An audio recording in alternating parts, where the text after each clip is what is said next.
Well, thank you very much for your attention. I just want to point out first, we have had some wonderful music. I think you've noticed that's been a twist.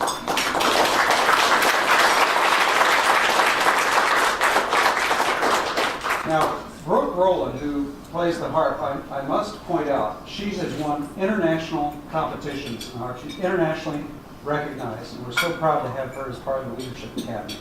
So thank you so much for adding that, and I think you are permanently retained for that job. It's a tough economy, but you can always play for us.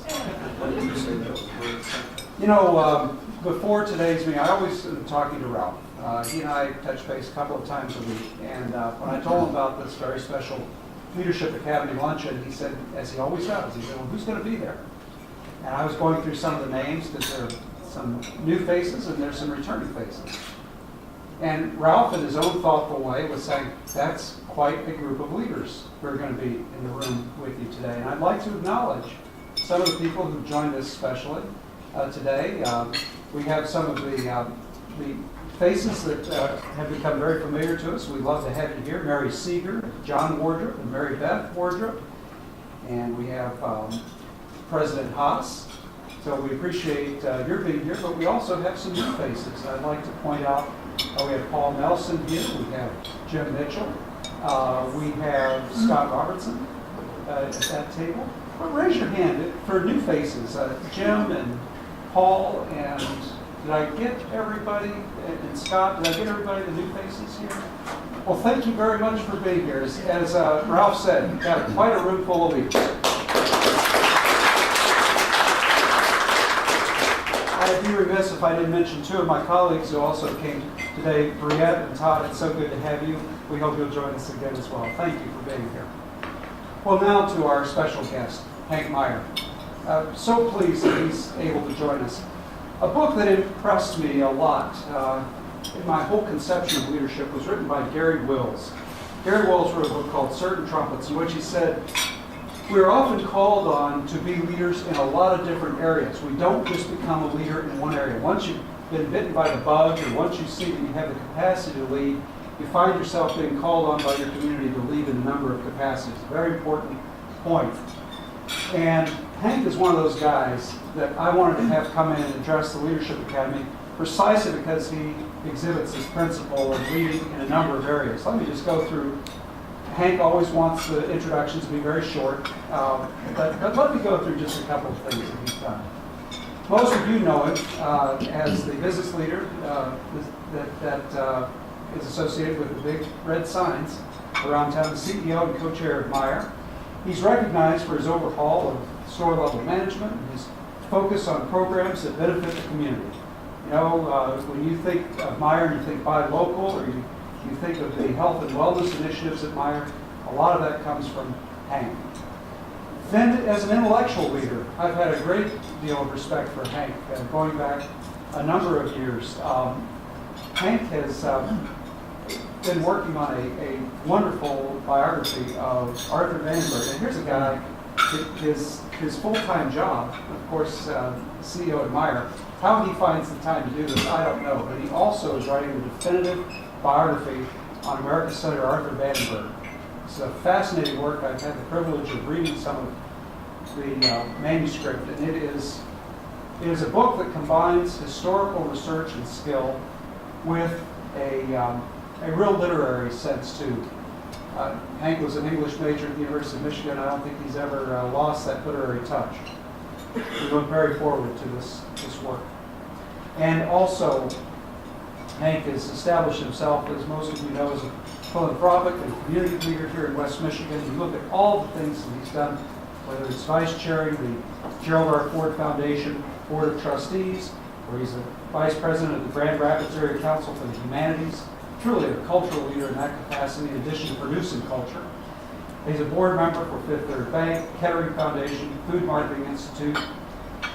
And you cannot mention Meijer, that name. You cannot walk through Grand Valley and not notice the presence of Hank's family all through Grand Valley State University, the Meijer campus in Holland, the Meijer Public Broadcasting Center, the Meijer Honors College, the Meijer Writing Center. Hank also sponsors Poetry Night here at Grand Valley. So for all these reasons, I wanted a leader to address us who had experience in leadership across the board. Please welcome Hank Meijer.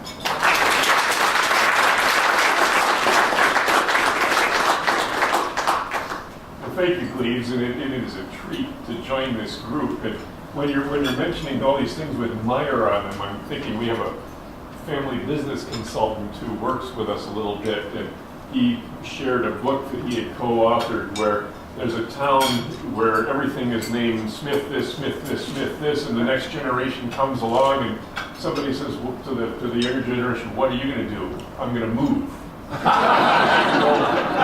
Where do you go from there? And so I love Grand Rapids too much, so that's not in the cards. I also don't want to take credit for things that belong to prior generations.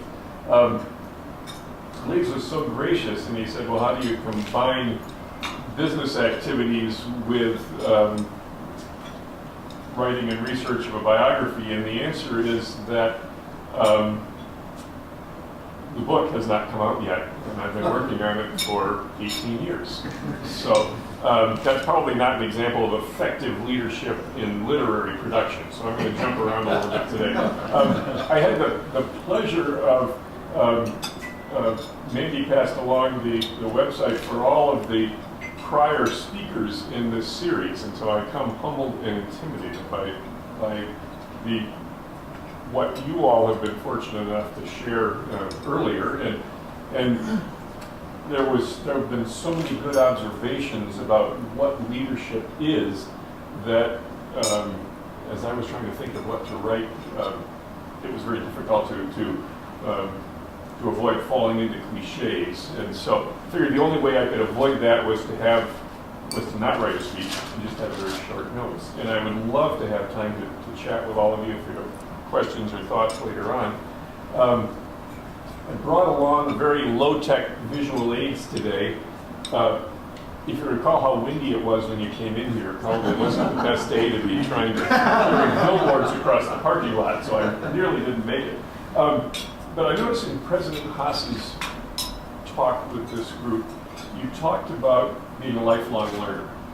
And as I sit around with this, I've just only had a chance to talk with a couple of students today, but there's a facet of lifelong learning that I think also goes unrecognized in some respects, and that's that it keeps you feeling young. I mean, even as I get in older middle age, as long as you can feel like you're a student or a disciple or a mentee of someone else, you feel young. You're still learning. You haven't reached some plateau in life where learning has stopped. As long as you can do that, I think it's the best medicine for youth imaginable.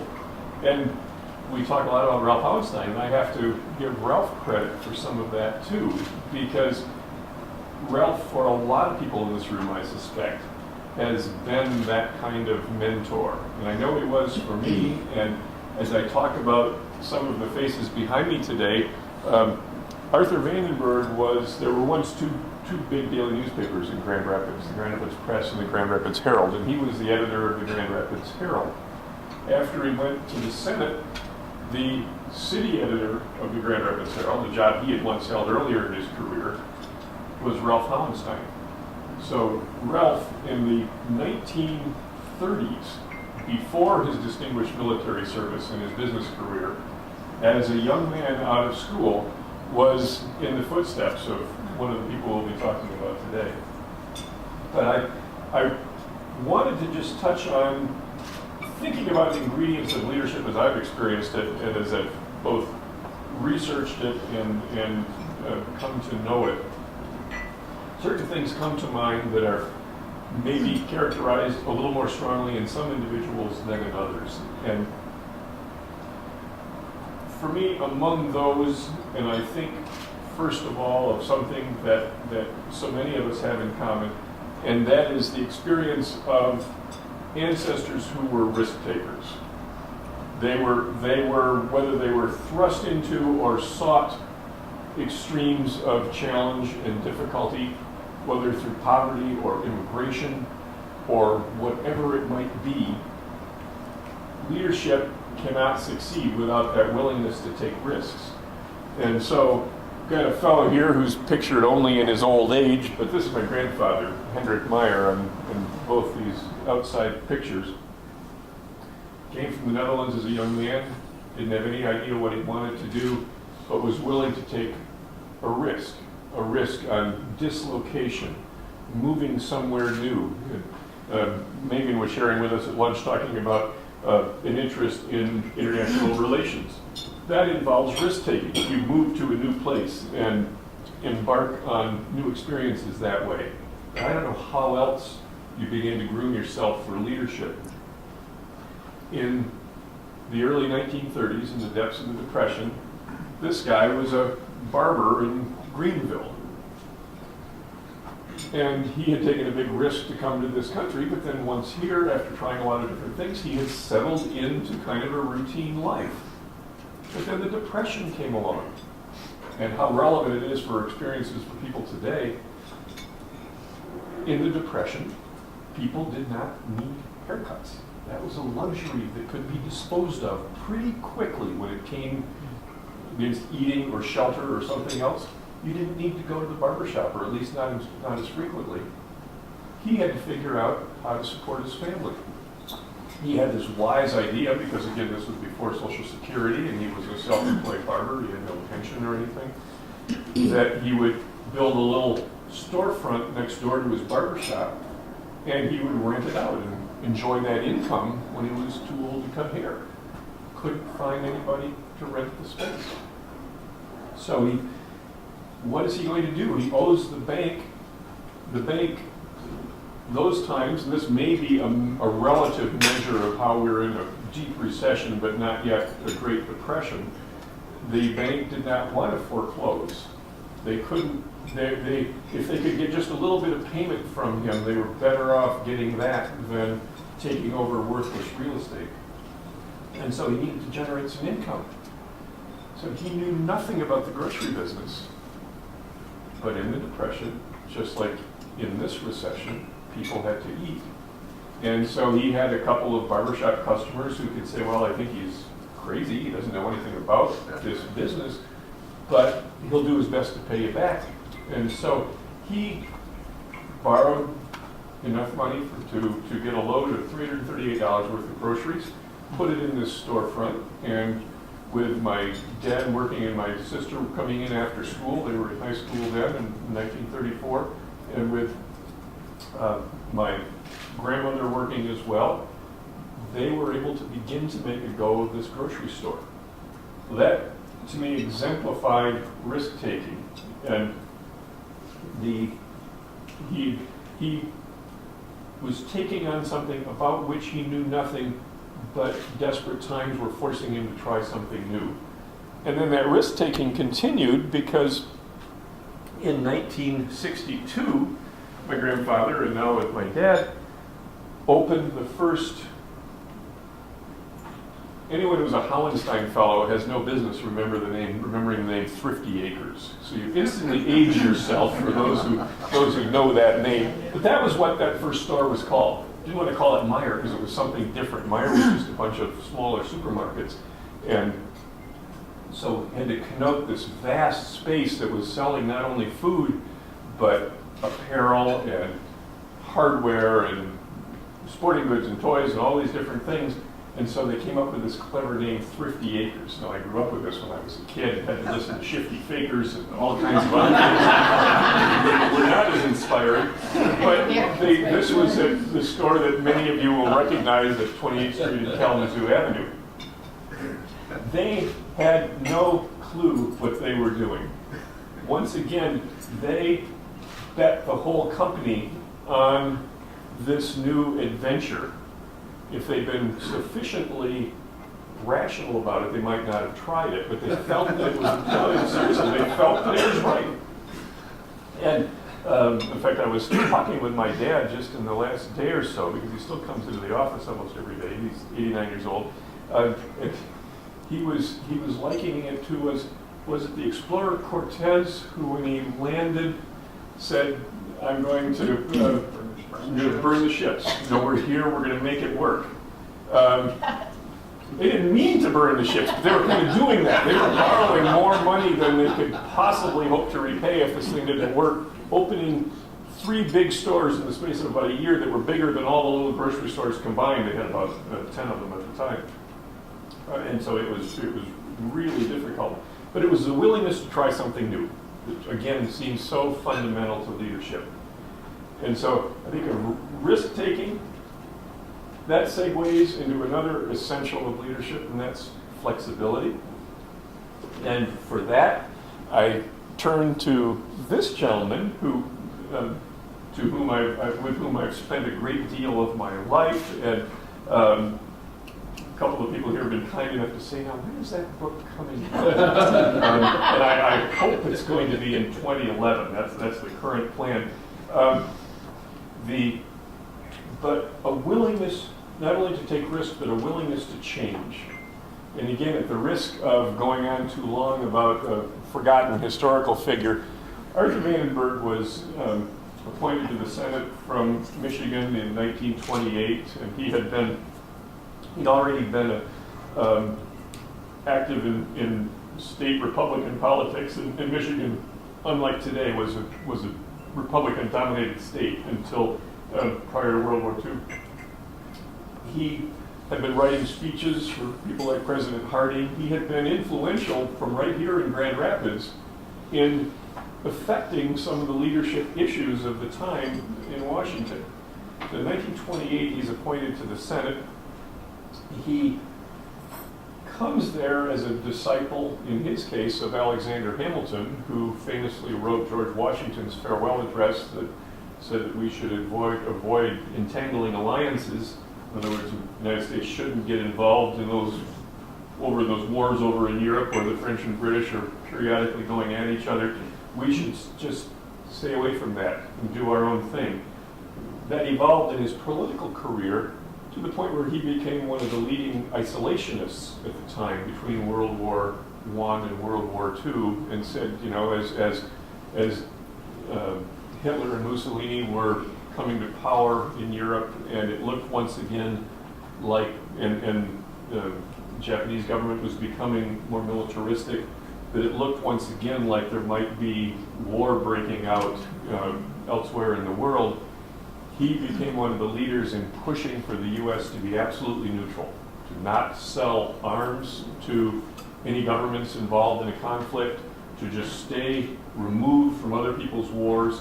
And he was viewed as one of the very strongest advocates of neutrality and of isolation. But then Pearl Harbor happened, and it was impossible for the United States to be isolated and neutral because we had been attacked. And that ended isolationism during the course of the war for everybody, but there was a real temptation on the part of the American people, as there continues to be today, to say, we have no business engaging in these foreign adventures that are potentially dangerous, that are certainly risky. We need to pull back. And sometimes that makes sense. It's not an either or. Those are matters of great leadership decision. But there was a real fear that after World War II, we would be exhausted and tired from the fighting, want to come back home and not have anything to do with the rest of the world, which was in shambles at that time, particularly and Russia was very strong and controlled half of Europe, and well, we should just come home. And Vandenberg at that point was a very respected senior member and later became chairman of the Senate Foreign Relations Committee. He was appointed by President Roosevelt to go to the United Nations, and he had fought after World War I, the United States getting involved in any League of Nations or post-war organizations. Now here he is being responsible at the end of World War II to decide what role the United States should play in the world. And he recognized that things had changed, whether it was the atomic bomb, whether it was American economic strength and worldwide interests, all the factors that went into saying we had global responsibilities and we couldn't run away from the rest of the world. And so in what really became an act of flexibility that is very unusual in our political leadership sometimes, he in effect acknowledged that it was time to really change how we did business in the world. And so here's a Time magazine from 1946 that says, "We either take or surrender leadership."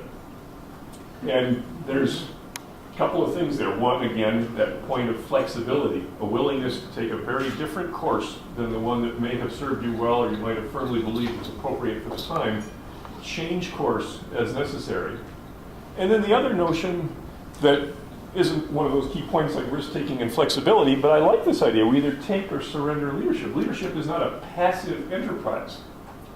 There's a need for leadership, a hunger for leadership for people who are willing to step up and make decisions. And so you don't just back into it. You either accept that responsibility or you don't. And he, in many ways, on behalf of the American people, accepted that responsibility because he was so influential at that time, and he's almost forgotten today. But he was so influential in the late 1940s that if he had said, I don't know about this United Nations, or more particularly, Marshall Plan, not a good idea, spending billions of dollars to try to bail out all these countries that have been ravaged by war. The United States might not have been as successful in pursuing that, and our world would look very different. The third quality of leadership that I keep thinking about, and that actually was mentioned to me by, there are two current and former college presidents in this room, and I was talking with a third with whom I worked at Meijer, Mark Murray, who some of you know, and mentioning that I was joining you here today, and he said, well, I think a key ingredient of leadership is tenacity. And that willingness, some of that comes from enthusiasm and passion. And I know, Mary Beth, in your talk, you spoke a great deal about that you don't give up. Maybe that's part of that active leadership notion too, but tenacity. Writing a biography isn't leadership, but I guess I'm tenacious about finishing Senator Vandenberg. And that's where I think that these guys, Hendrik and Fred, were just tenacious about making their new enterprises work. They were going to find a way to do it. Now, in that first little grocery store in Greenfield, it meant figuring out how to compete with A&P, which was the big Goliath supermarket chain of the time, and they always had the lowest prices and were national and very strong. They had to figure out whatever they could do. They had to be tenacious about finding a supplier who could help them get a peanut butter that they could price the same as A&P's peanut butter. When we evolved into this superstore concept, nobody called it a supercenter until a company called Walmart came along. And it took a considerable tenacity on the part of some of the people I work with to say, they may be the largest corporation in the history of the planet, and they may be opening stores that are very similar to ours. We can't possibly hope to have the economies of scale they have. We have all kinds of excuses for not doing as well, but we've got to figure out what to do. We have to be leaders enough to take the costs out of our business, to do things better so that we can compete with Walmart. And that tenacity, again, coming from a belief in yourself and a belief in what you're doing, enables you to lead your way out of what can sometimes be very dangerous and difficult circumstances. Risk-taking, flexibility, tenacity. Another one that I don't know, there are other ways to talk about it, but that I think is a key ingredient of leadership is trust.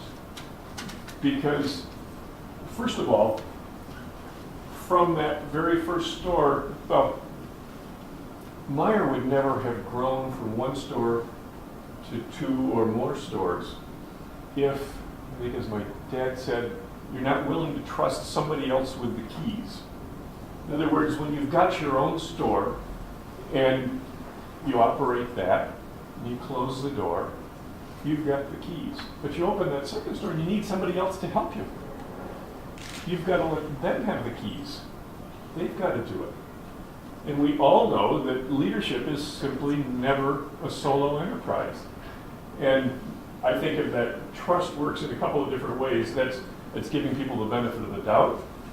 That's respecting them rather than suspecting them initially until proven otherwise. You've given someone the benefit of the doubt. You've endowed them with a dignity that unless it's proven wrong, they're entitled to.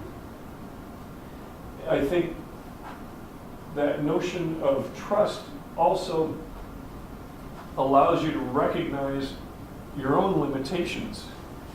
One of the things about having the same name as the one that's on the building is people give you credit sometimes.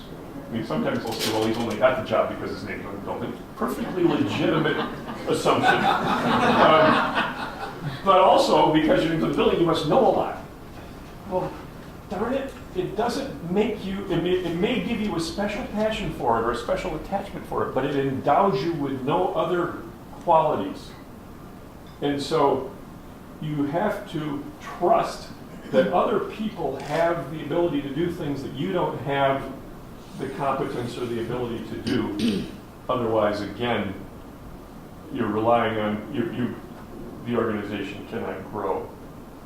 And the final one that I love is the whole notion of optimism. I think it would be hard to be a successful leader and not feel optimistic. I mean, it'd be hard to be a risk taker and not be optimistic. But if you have an optimism, there's a sense that what you're doing is worth doing, even if in the short term it may not pay off, because you know there's going to be a future where what you're doing makes a contribution and is valuable. And I really love that notion. And I think from that, there's a sense also that leadership is service. And I know we talk a lot about that and servant leadership and theories like that you've probably all heard of. But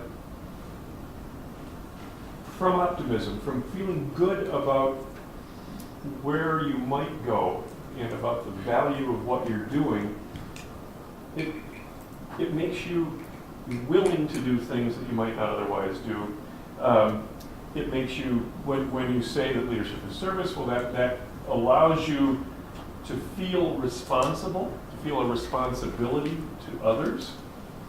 And I mean, this is an old picture from one of the supermarkets in the mid-1950s, and I have no idea who this lady is, but in my dad and my grandfather's world, she's the most important person in a sense in their business or leadership lives, because she's got the big cart full of groceries.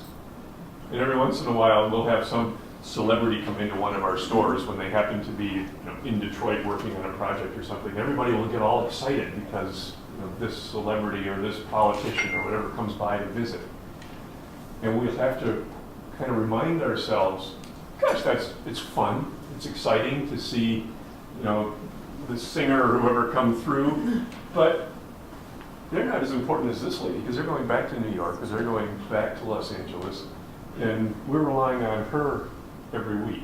And so there's something very humbling about that feels right. So I guess I think about risk-taking, flexibility, tenacity, trust, and optimism. And each one of us in this room could have a different list, a longer list, a shorter list. I mean, there's all of these ingredients of leadership that people with a lot more experience than I have talked about with you. But it's that sense that we're always willing to learn more, that sense that what we're doing is important. We no longer have wood TV as such, but we all know of wood radio. This was an advertisement for wood radio from 1962 when the first big Meijer store was opened with Mao Zedong, for those of you who recognize his image. And I like it because it's, in effect, two different kinds of leadership. And it's a leadership of that it grows out of authoritarian ideas of how a society should be governed. It may be well-intentioned or badly intentioned, but it's somebody who would propose to have the answers and rule in an authoritarian way, assume leadership, but not necessarily in a constructive sense. And it's people who are trying to figure out what to do right. And I think President Hassan, you talked about right decision. And you're going to make mistakes. We're going to sell things we have no business selling. Our business is going to evolve over time. It's going to change considerably. But you're trying to understand what people want and serve them. And in that way, become a leader. Now, that's very different than a politician pandering to someone. That's very different than Arthur Vandenberg deciding that, gee, we don't have to risk spending billions of dollars for the Marshall Plan because, hey, I could run around and tell everybody what a waste of taxpayers' money. And a lot of people would agree with me. It's saying, no, this is too important for the world not to. And that's a responsibility I've got to take on. So I'm jumping around a little bit, but I do think that those combination characteristics are indispensable for leadership. And I would love, without taking too much more of your time, to just talk with you about things that are on your mind or questions that you might have, and have some fun doing it. Thank you all very much.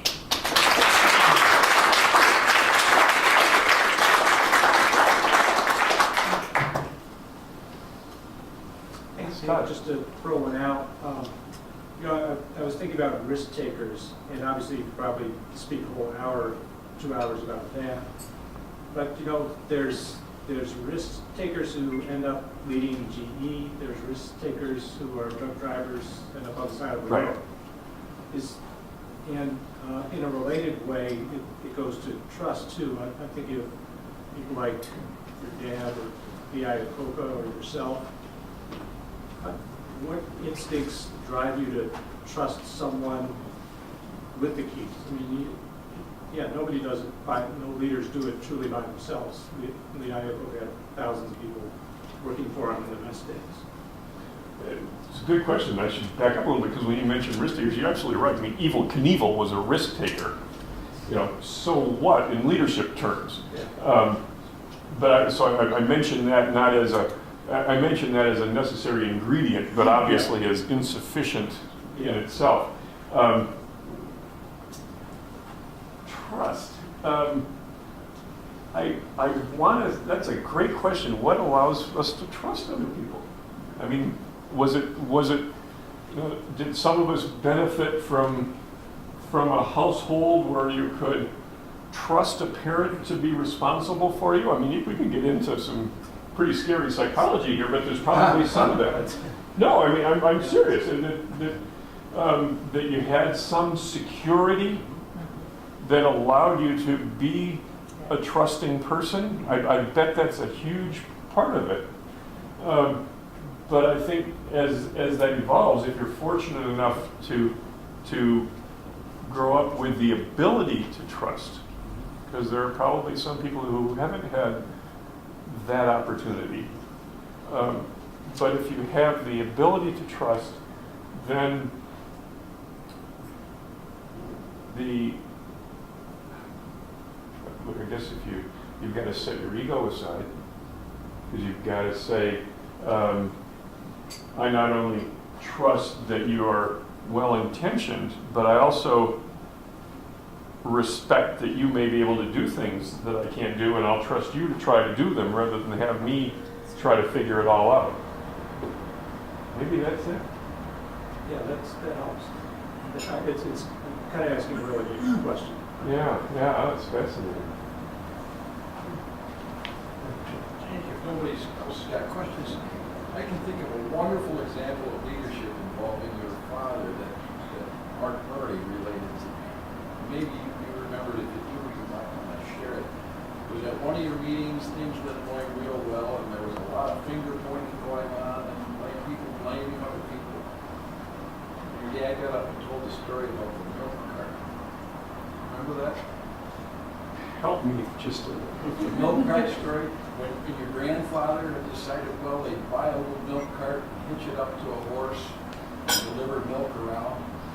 And on the first trip out, he gave that job to your dad, who was maybe 10 or something, 12 at the time.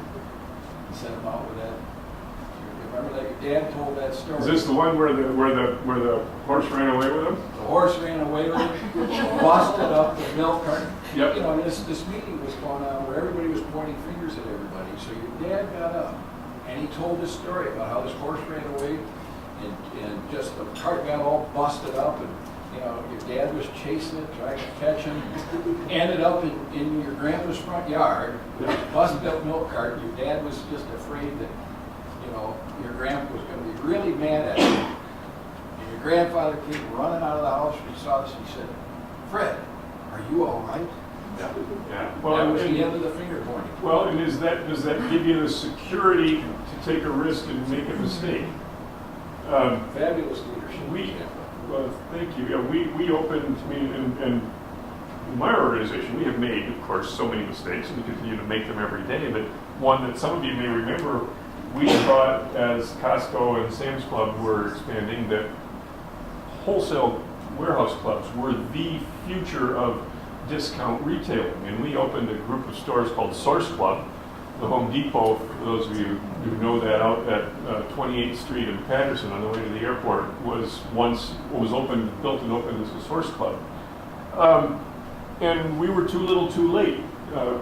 Walmart and Sam's, again, they could crush us. This is the company, this was a business where you're selling commodities to small businesses to a large extent, and if they could drop the price on a case of Coke or whatever it might be, and you're a small business or an organization buying that product, we couldn't differentiate. We didn't have enough to offset that. And so just a few months after we opened the first one, we closed them. And I say I was a part of the decision, but I really have to say I might have tried to hang in there longer and been tenacious to no good effect. That can happen too, of course. Instead, we decided to get out of it. But I think it came from that willingness to fail, that willingness to make mistakes. And that's like each of these little words we throw out, like risk-taking. It's infinitely, to be drawn out in all sorts of wonderful directions. But that willingness to fail is critical. And so that willingness to fail comes from risk-taking. It comes from trusting that you won't lose your job or lose face or be humiliated if you did your best and you made a mistake. It comes from optimism, knowing that, hey, it's worth trying again just because we got burned last time. In fact, as our company has evolved, our senior leadership group, I go from being the youngest to the oldest in that group, and that's a different dynamic. And I have to bite my tongue sometimes and not say when somebody comes up with a new idea, "Oh, we tried that 20 years ago." So and think about that. What a bad thing that is for a leader to say. How crushing it would be for any of you who come to the person you're working with what you think is a great idea, and you say, "Oh, we tried that 20 years ago." You feel stifled. Probably why a lot of wonderful innovations happen because somebody says, "Well, I think it is a good idea. We'll go try it and prove you wrong." But you feel stifled. But also, what happened 20 years ago, the circumstances may have changed entirely. So that older generation may have tried it. They shouldn't keep you from trying it, and it may not have worked then, and it might work now. So that too is a critical component. Yes. I'd more familiar with your family's leadership in the community through your philanthropy, what I'm wondering is what do you do inside of your organization as a corporation to encourage leadership and grow leaders?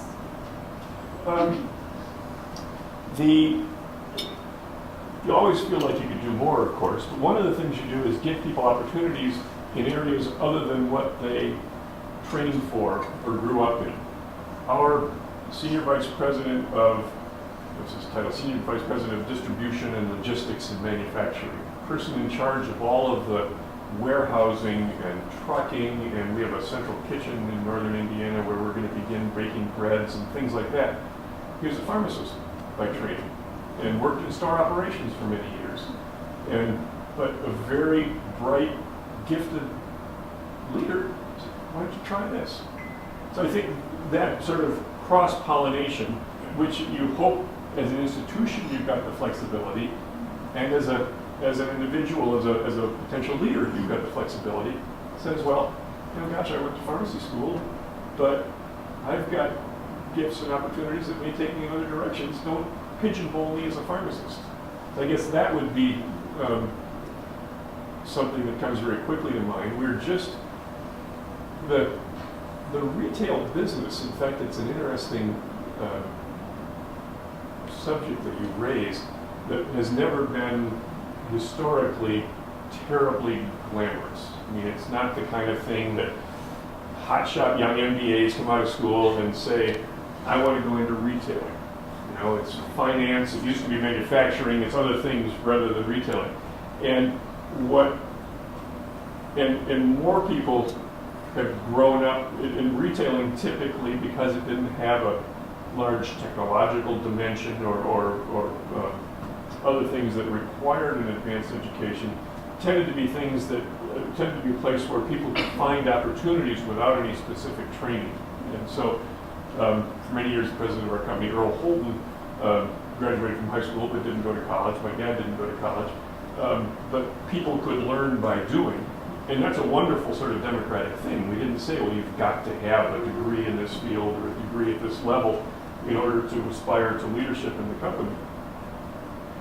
But at the same time, it doesn't make the business necessarily as enticing as it ought to be, because from someone on the inside, it is constantly changing.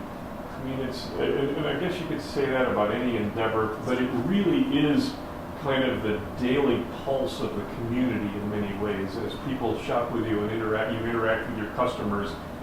It's not a manufacturer who may have a handful of very large customers. It's everything touches you and you touch everything in some ways. And how do we begin to convey that excitement as an industry? And in fact, the Food Marketing Institute, which is the trade group for supermarkets in the country, is revamping their whole way of doing business and trying to develop a leadership program to help encourage people to think as leaders within an industry that hasn't really done a very good job at that.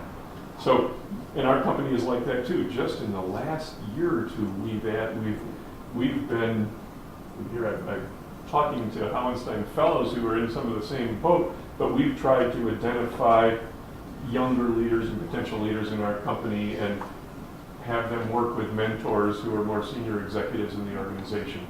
And so that's something that's very important to us. But I would say that the more open the organization is, where you can have people working in cross-functional teams and that kind of stuff, you're going to allow people's leadership to become apparent once they get out of the particular silo there.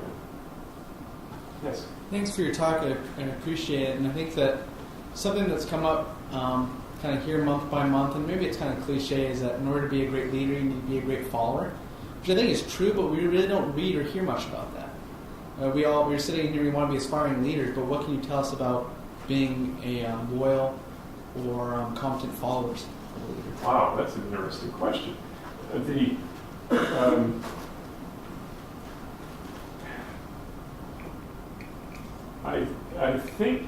I almost hate to think of it in terms of follower.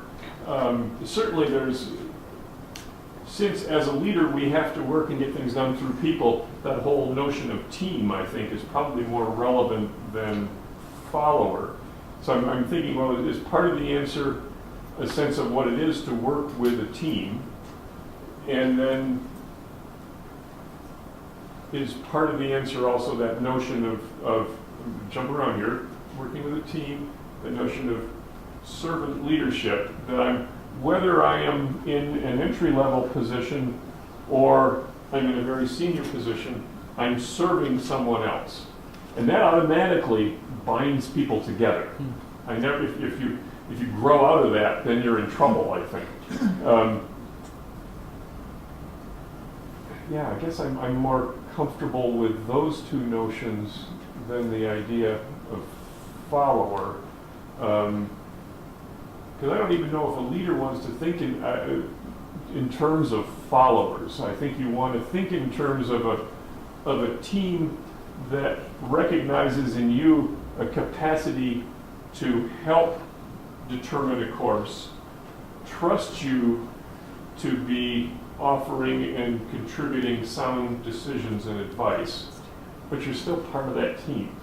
I don't think you want to. So I hesitate to make that leader-follower distinction. I think it needs to be blurrier than that for people to feel good about themselves. How's that for a blurry answer? Well, thank you very much.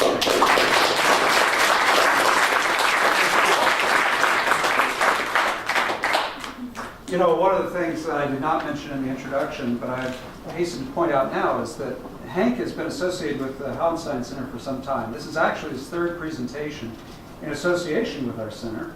And in fact, he graciously agreed to become an associate, formally a title of the associate of the Hauenstein Center in 2007. We're very proud of our association with him, and I know Ralph Hauenstein is very proud of that association as well.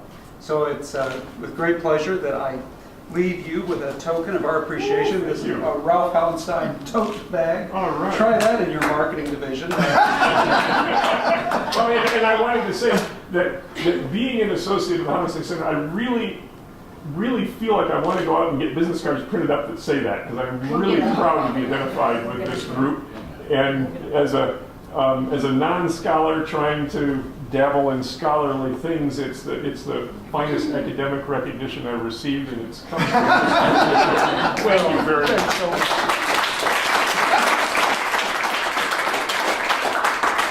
Hank, you just made my month. That was great. Well, I so appreciate Hank Meier's perceptive comments from the heart. Hank is just one of those people who are so genuine, and leaders are genuine. I mean, in addition to all the other fine qualities you mentioned, leadership is about a relationship with people you're working with in that team. Leaders are always genuine, and I think everybody who knows you knows that you're the genuine article. I want to alert you, we have one more Leadership Academy luncheon next month. I can't believe this year has flown by so fast. It's one more, when Father Sirico will be with us.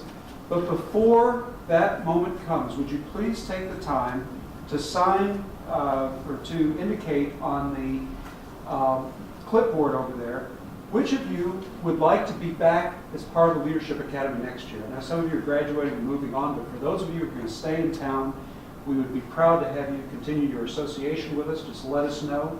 We're going to be launching some exciting new initiatives. John Wardrop and President Haas and Mary Beth and I have been talking about some things that we would like to do to take this Leadership Academy now to the next level, including mentorships.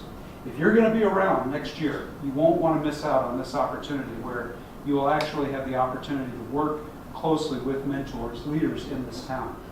So if you'll indicate an interest, we would appreciate knowing that in advance. Now we can start planning for that. And the other thing I'd like for you to think about is take one of these brochures with you, brand new brochure about the Leadership Academy. Spread it to your friends, your colleagues who also would be interested in being a part of our team here. If anybody has any questions, would like to come in and talk to me, or Brian, or Kathy, or Mandy, any one of us, or those of you who have been associated with us, Heather, and Austin. So many of you have been around for a couple of years and really know what we're about now. So we would like for you to be available to talk to people, young people, or older leadership fellows who would be interested in becoming a part of our team. So if you'll give that some thought too, we're starting to take applications for next year. What a great meeting, this lunch. So thank you so much. Thank you.